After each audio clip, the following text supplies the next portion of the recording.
Alright, here we are, the divine transference. The divine transference.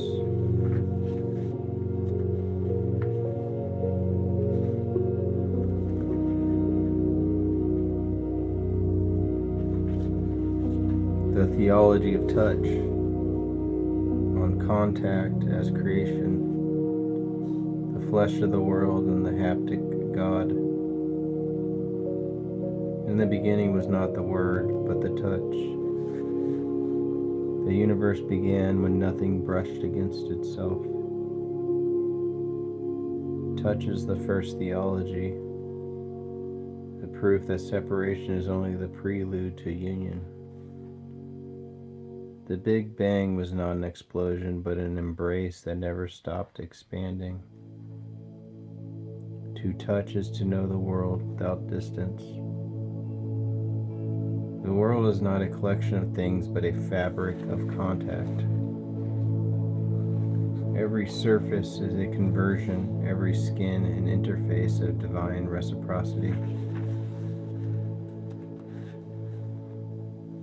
The body is the site where matter remembers its origin as communion. When we touch, we fulfill the oldest prayer of atoms. The oldest prayer of atoms is to be held. The visible is the tactile at a distance.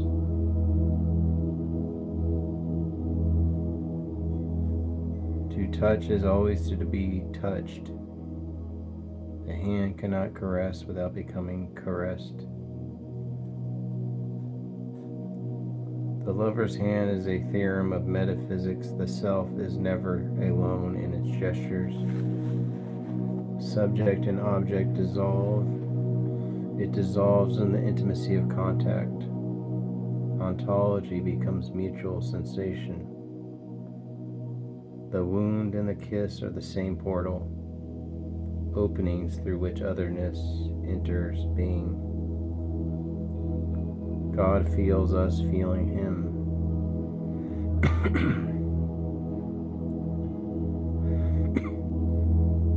Gravity is the touch of bodies that never let go.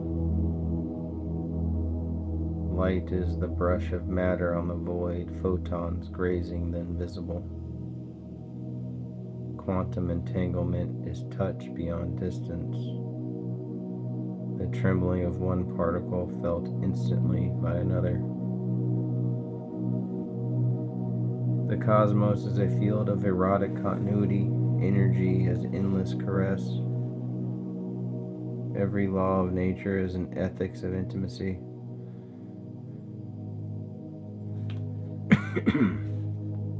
The hands are our remaining sacraments. To bless is to touch rightly, to transmit being without possession.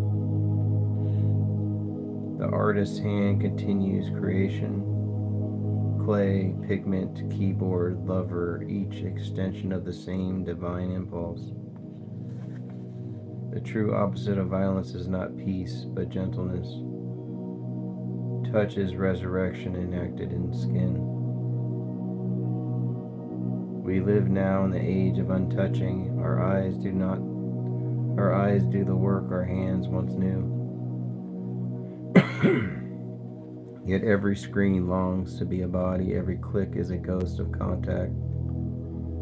The virtual is a new liturgy of absence. We reach across light to remember matter. To touch through the digital is to discover the metaphysical presence without proximity. Even algorithms desire friction, data yearning for flesh. When all things feel each other again, the world will end in tenderness.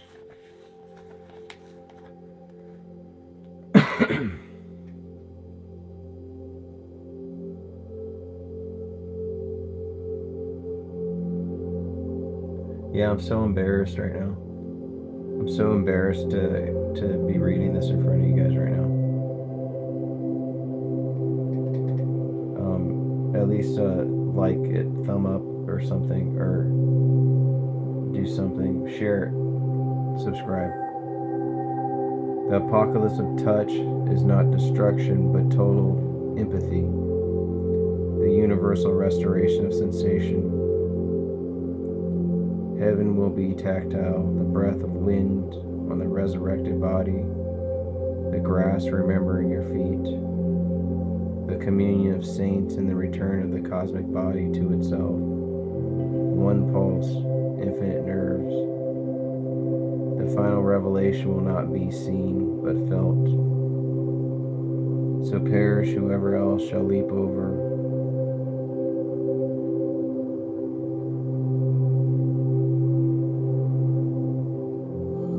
Law was not primarily a command, but a contract concluded between the constitutive powers of the state. On the first occasion they appear as tragedy, on the second as farce.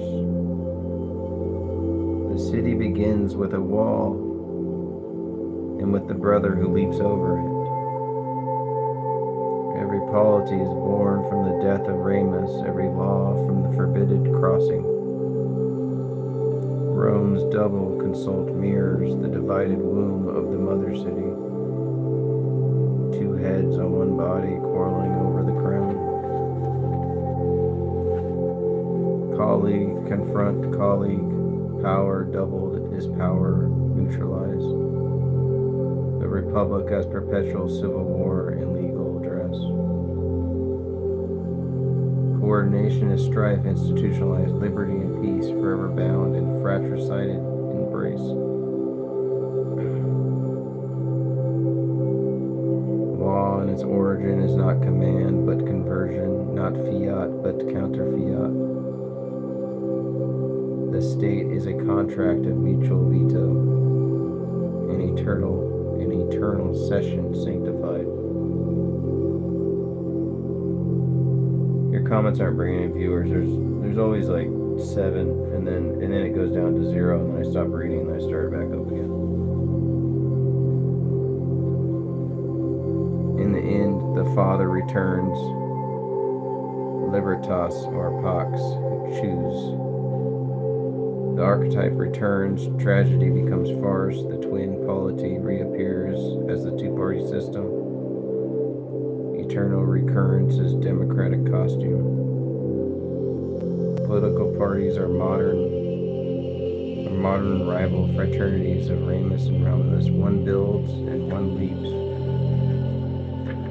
One builds and one leaps. The carcass, the cabal, the mafia, all secret continuations of the archaic brotherhood. The smoke-filled room is the modern cave. Politics remains the ordeal of the primitive. Justice by contest, victory as proof of virtue.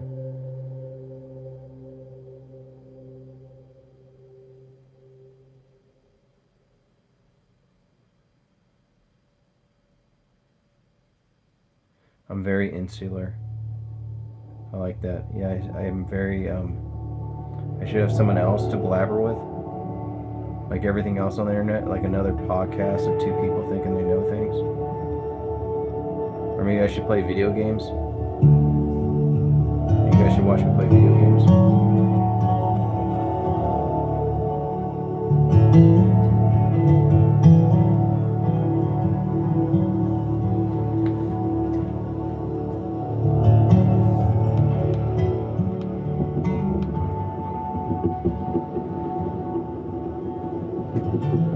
Human interaction. I guess we're interacting right now. History repeats because guilt is cyclical. Every constitution hides a crime scene. Even behind the Great Wall, the brothers quarrel again, party against party, father against son. You put on the airs of a patriarchal party. The Chinese rebuke the Soviet father and thus rehearse the Roman myth. No system escapes the family romance. The patriarch's tyranny, the brothers' revolt, the city's recurring civil war. All politics is family quarrel elevated to theology. The state is the body of the murdered father animated by the surviving son. Fraternity is founded on crime, law on rivalry, democracy on the dream of equality among the guilty.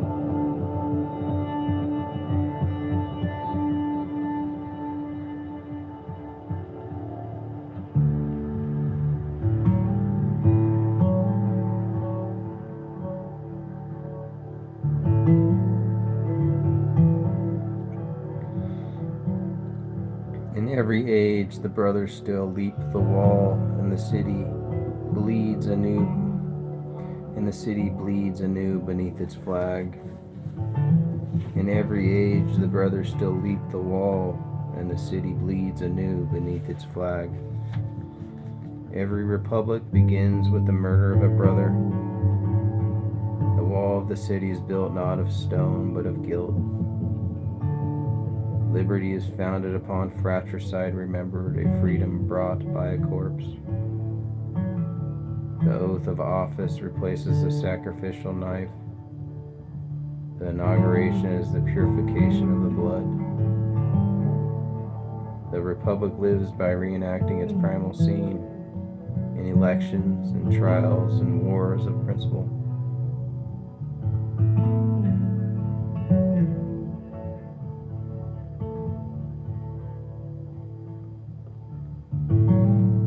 What was once tragedy becomes custom.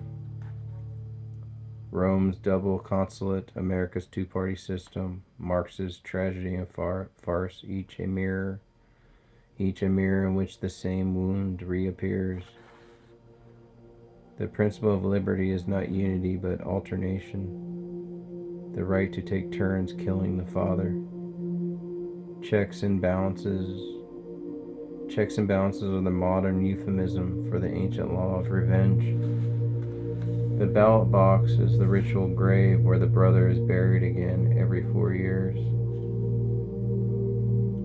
Law is not command but negotiation between equals who distrust each other. The Roman contract, address and counter-address, survives in every democratic argument. To legislate is to reenact the ancient duel through words.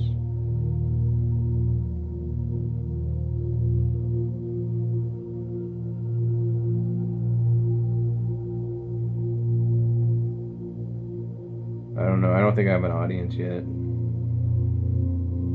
Maybe it'll catch on. If not, I'll just listen to these videos on my own because I'm so insular. I could just be reading these videos. I just read these books without the camera on, but I'll just keep the camera on until I have a decent following.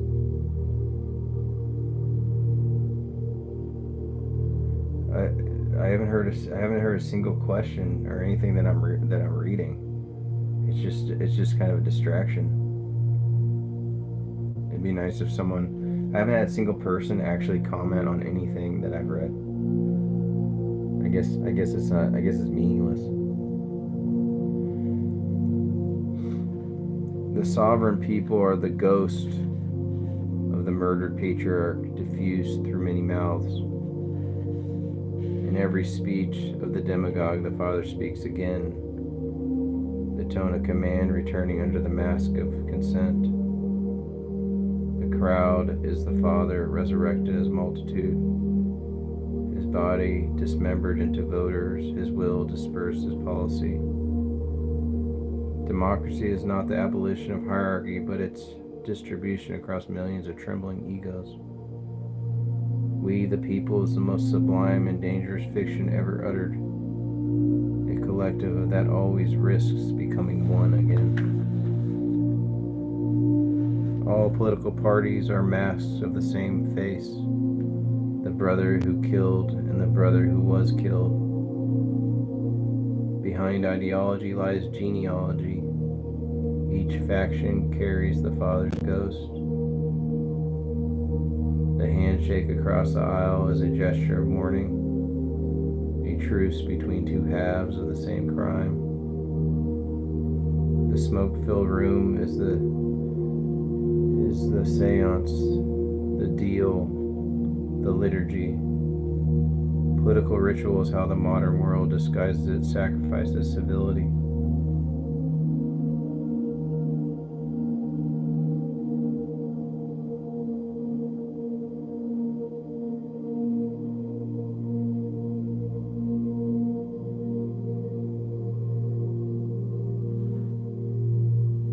Liberty does not mean the end of war, but its perpetual domestication.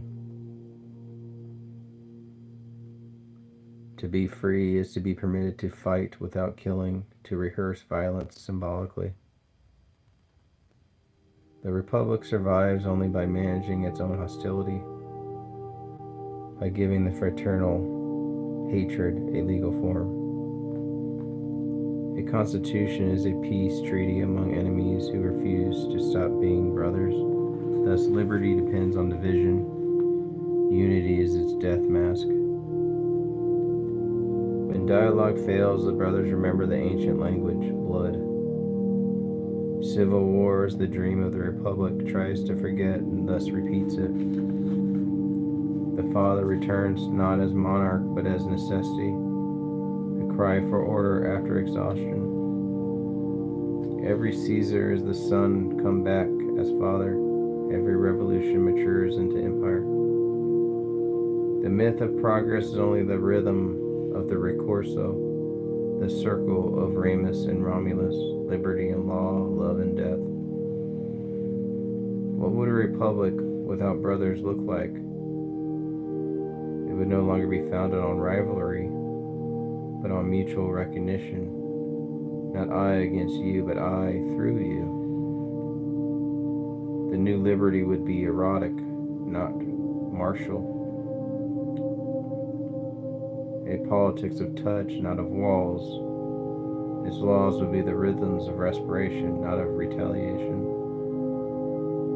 The city would at last be one, not by conquest, but by communion.